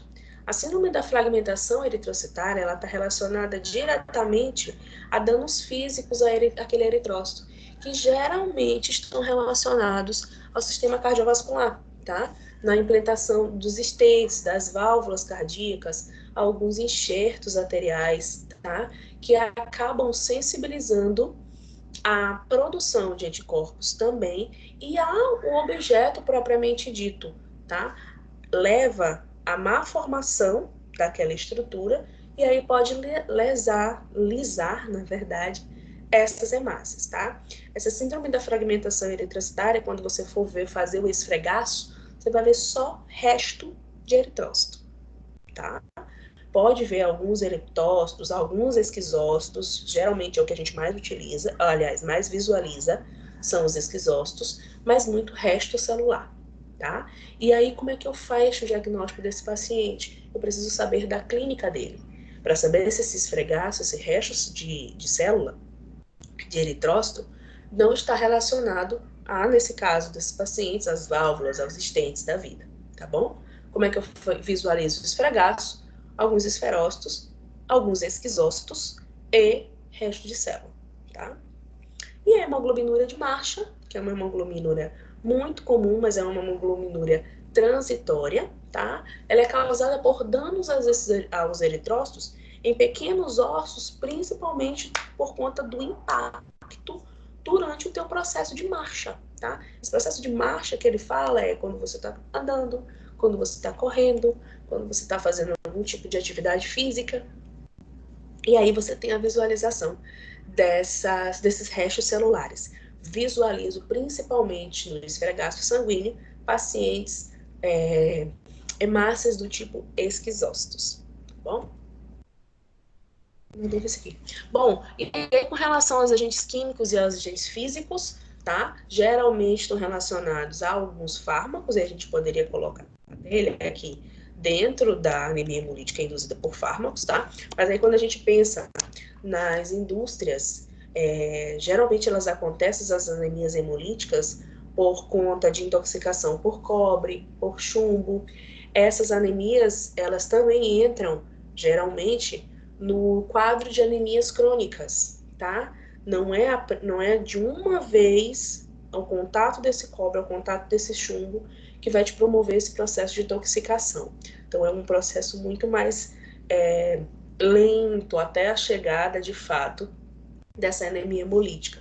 Então, ela está relacionada, está dentro dos grupos das anemias crônicas, tá? Visualização do esfregaço de acantócitos e esquizócitos. E por fim, feito por mim, quase sem respirar, mas estamos sobrevivendo. Gente, alguma dúvida? Professora, no limite aqui do meio para o final eu fiquei meio perdida. Da onde para onde, Preta? Da parte que a senhora falou das doenças que estavam referindo a quente e a frio, eu fiquei um pouco confusa na hora de fazer o diagnóstico. Mas não se preocupa não, que a senhora vai postar a aula, eu vou tirar minhas dúvidas, porque eu estava sem prestar atenção mesmo, eu acho. Eu me perdi, professora, foi quando você separou as que são adquiridas das que são hereditárias. Eu fiquei um pouco As perdido. adquiridas, elas estão relacionadas, Jefferson, as adquiridas, elas estão relacionadas diretamente à produção de anticorpos, tá? Então, todas as adquiridas, elas vão te dar o cumbis positivo, tá? As hereditárias, então, estão relacionadas aos fatores genéticos. Eu não tenho relação à produção dos anticorpos, tá? Então, o cumbis delas vai dar negativo.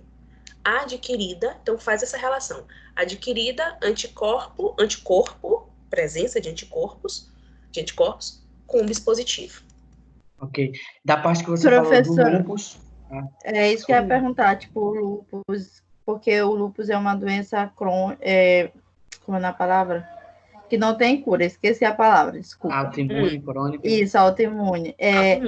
Isso. Certo, ela é uma doença autoimune e, no caso, ela produz um anticorpo exacerbado porque ela vai querer lisar as células que ela acha que está ferindo. Ela também é adquirida ou ela é hereditária? Ela é adquirida. Ela é autoimune. Toda autoimune é adquirida. Ela é adquirida. Você falou de uma que fala sobre o sistema é o sistema complemento. Essa também é adquirida, né? Porque o sistema Adquirida. complemento faz parte da imunidade. Correto. Da...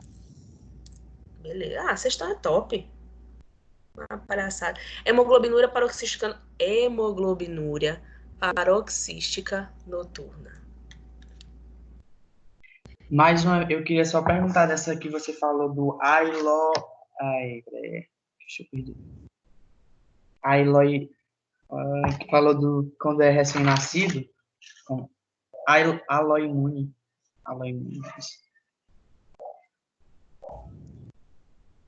Por incompatibilidade sanguínea?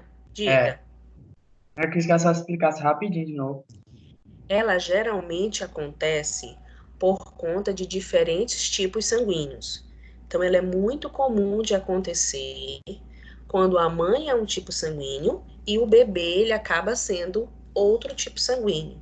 Então, é o quê? Mais uma vez, é formação de anticorpos frente àquele antígeno, tá? Então, eu sou tipo A, meu filho é tipo B, tá? Esse menino, ele tá dentro de mim. Ele tem os antígenos B ali nele. O que vai acontecer com o meu organismo? Eu vou produzir anticorpo frente àquele antígeno diferente. Qual que é o objetivo do anticorpo? Destruir, tá?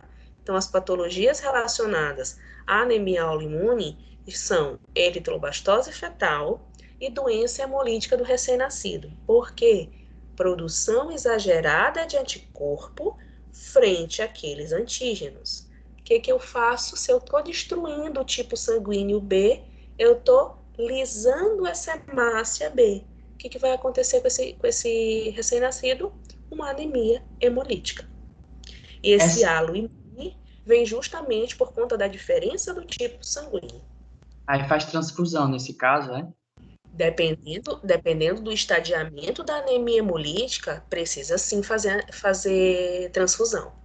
Essa é aquela que o esse... neném nasce amarelinha? Isso. Era isso que eu ia dizer. Que a senhora citou até na aula que aconteceu com o seu filho, né? Foi? Isso, justamente. Tá? E aí, quando eu dosei a bilirrubina dele, gente, estava muito alta. Muito alta, muito alta mesmo. Mas aí a gente conseguiu, com a radiação UV, conseguir quebrar e excretar essa bilirrubina, tanto pelo cocô quanto pelo xixi. Tá bom? Mas Show? de que... Entendi. É porque eu lembrei de uma coisa, mas esqueci. Tudo bem. Deixa eu falar aqui o último coisinha para vocês. Não saiam, ainda não liberei ninguém da nossa aula. Cadê? Bem aqui. Bom, gente, deixa eu explicar um pouquinho do que aconteceu nas atividades anteriores e tentar colocar para essa atividade de agora.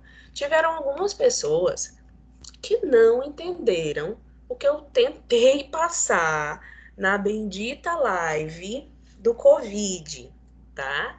Então, mais uma vez, o professor Aruana não teve nada a ver, eu que pedi para vocês assistirem a live. Beleza. Tiveram algumas pessoas que não conseguiram assistir a live, tá? Mas, com base nas informações que eu pedi, né, sobre o Covid, por mais que você não tenha conseguido assistir a live, se você fosse para a internet, você conseguiria acessar informações boas, tá? Bem como existiam também muitas informações erradas, muitas fake news, tá? Mas dava para você fazer a atividade sem ter assistido a live. Então, não foi justificativa para você não fazer a atividade. O que aconteceu? Tiveram algumas pessoas que fizeram Ctrl+C, Ctrl+V puro da internet, tá? E essas pessoas eu mandei um recadinho do coração, tá? Coloquei, olha, o seu trabalho ele está igual, idêntico ao que está no site tal. E ainda coloquei assim, olha, cuidado, porque esse site ele não é um site de referência, tá? Então, muito cuidado, gente, com as atividades, tá? Gente, eu tô lendo atividade por atividade, tá? Não é brincadeira, eu não tô fingindo, não. Eu tô lendo todas as atividades de vocês. Então, muito cuidado quando vocês forem fazer as atividades de vocês. Tenham cautela e tenham discernimento nos sites que vocês vão pesquisar, tá bom? Bom, diante, então, desse quadro de pandemia, que a gente ainda vai continuar tendo as nossas aulas nossas aulas remotas, eu quero fazer uma atividade com vocês, tá? Como é que é essa atividade que eu quero? Eu quero que vocês elaborem, com base em todas as aulas que a gente já teve, dos exemplos que a professora...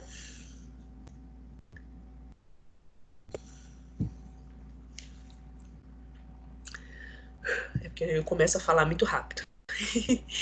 Com os exemplos que a gente veio trazendo no decorrer das aulas para vocês. Então, se vocês perceberem, eu sempre cito exemplos da minha realidade frente ao laboratório, tá? Então, eu gosto de trazer isso para vocês, porque eu acho que isso engrandece também as nossas aulas, tá? Então, com base em tudo isso que a gente trabalhou, com base nas pesquisas que vocês irão fazer, em sites, em arquivos, em artigos, em livros, tá? Eu quero que vocês elaborem um caso clínico junto com um hemograma para as seguintes patologias, tá? Então, eu coloquei Covid-19, gripes comuns, crise falcêmica, paciente em crise falcêmica, paciente com anemia ferropriva, paciente com anemia paroxística noturna e paciente com deficiência de G6PD.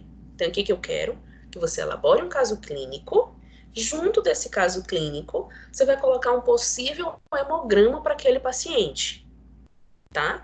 Posso até colocar mais aqui, junto desse hemograma, os parâmetros bioquímicos, porque aí reforça qual é a anemia que vocês estão querendo dizer ali para mim. Então, exemplo.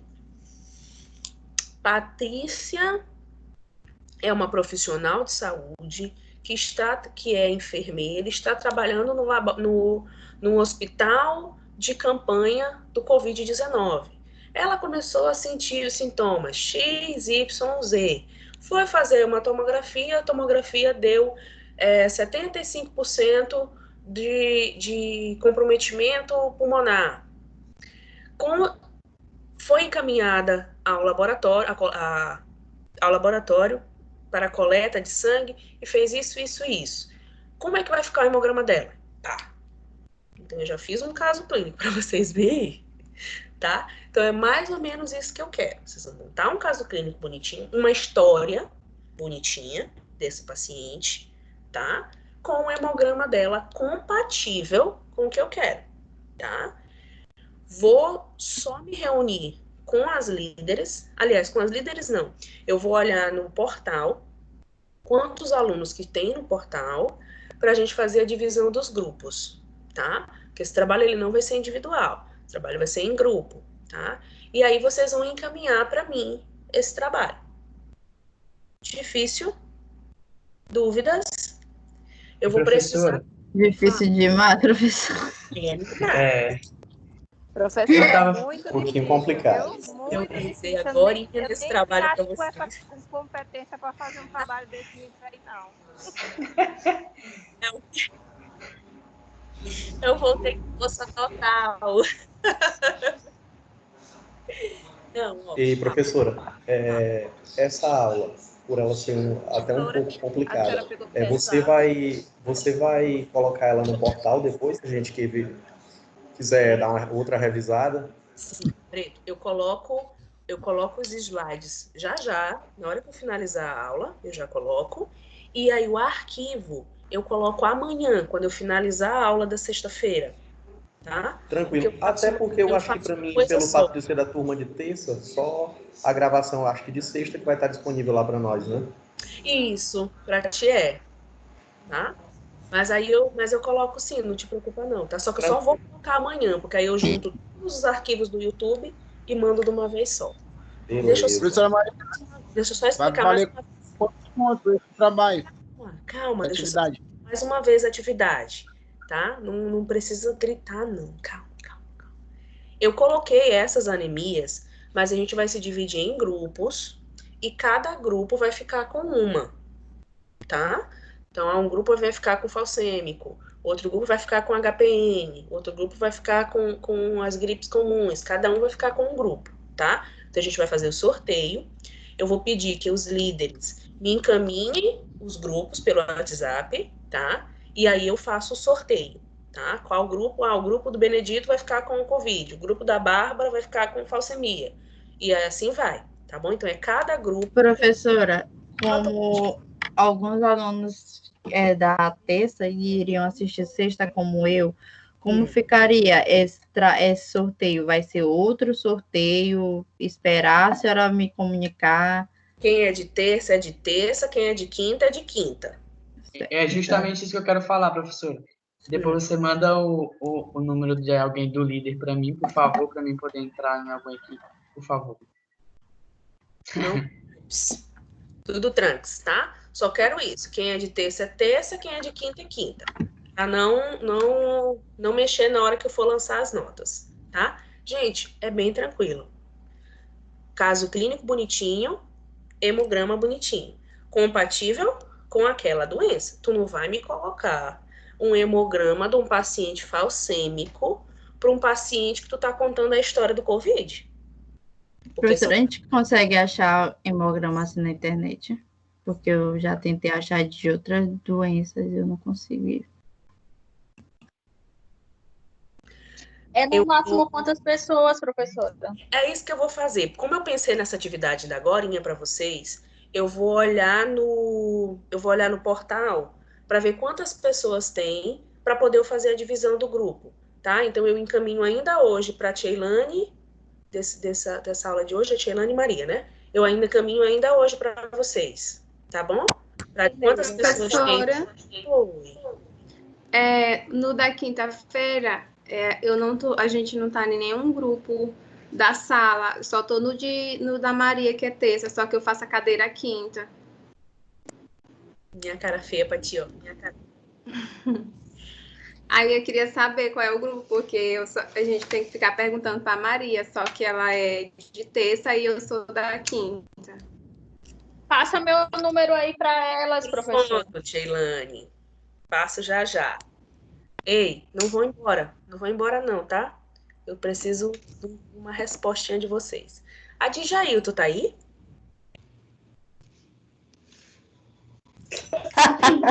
Responde a Djail. Cadê sua, Djail?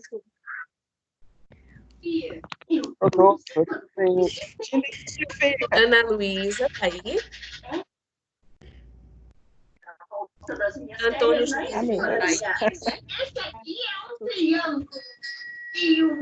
Gildevan tá aí, que falou comigo. Sim, professora. Cadê a Iriane? Professora, e os pontos? Quantos pontos essa atividade? Quantos pontos vale? Só um minutinho. Cadê a Bárbara? Tá aí? Obrigada, Fred. Estou, professora. Professora, a Ariane disse que o áudio dela não está funcionando, viu? Ela me mandou mensagem aqui. Quem? A Ariane, o áudio dela não está funcionando.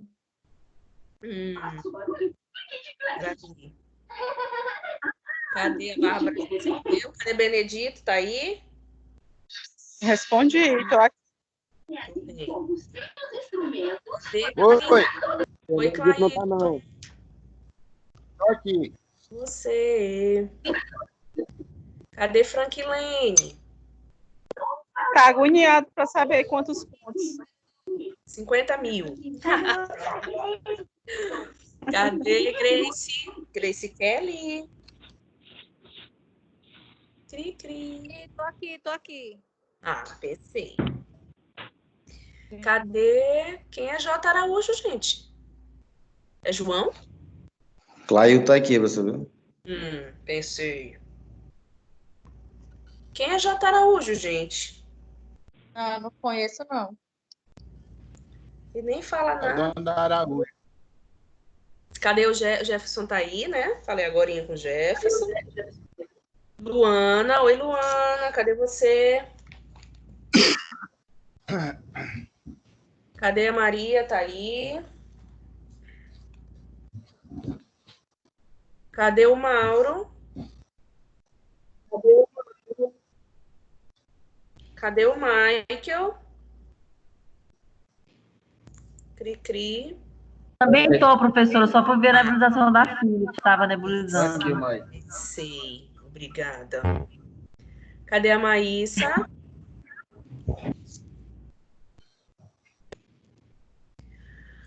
Ai, Maísa, cadê?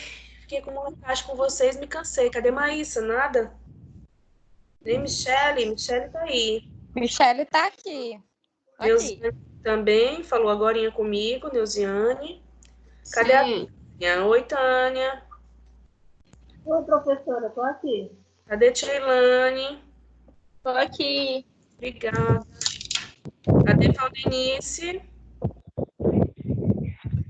Oi, Vânia. Tá melhor, amiga? Graças. Estamos melhorando, né? Graças a Deus. Cadê a Thelma? Eu já tô melhor, porque a molecagem eu já tô fazendo. Para quem terça-feira não conseguia nem respirar, eu tô bem. Amores, vou... E professora, a Maísa mandou mensagem aqui dizendo que o áudio dela tá mudo, o microfone dela. Tá bom. Professora, a senhora tá ouvindo? Professora, eu não tô escutando mais nada. Eu parei mesmo de falar agora. Professora, quanto vai valer essa atividade? Quanto vai valer essa atividade? No mínimo 500 pontos. Tá?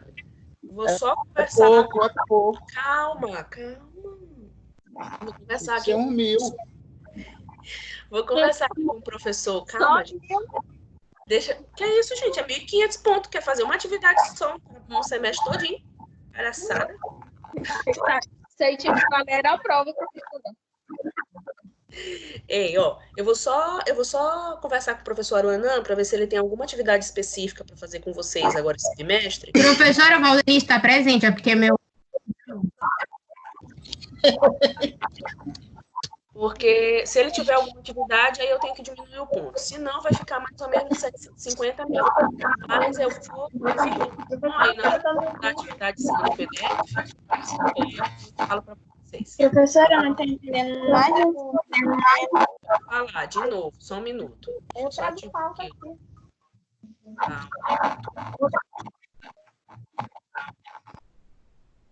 Pronto, deixem só eu falar por enquanto.